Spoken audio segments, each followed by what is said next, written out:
బాగా గమనించండి.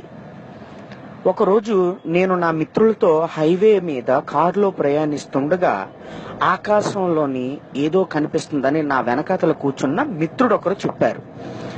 మేము కూడా దాన్ని జాగ్రత్తగా పరిశీలించాం.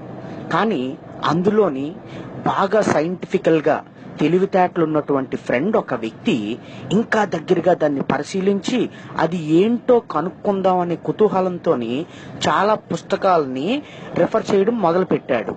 ఎందుకంటే ఆయన బ్యాగ్ లో ఎప్పుడు 2-3 పుస్తకాలు ఉంటాయి. తర్వాత ఆ పుస్తకంలో దొరకలేదు.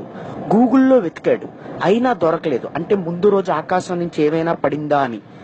చివరికి నా పక్కన ఉన్న ఇంకొక మిత్రుడు బాగా క్లోజ్ గా చూశాడు దాన్ని.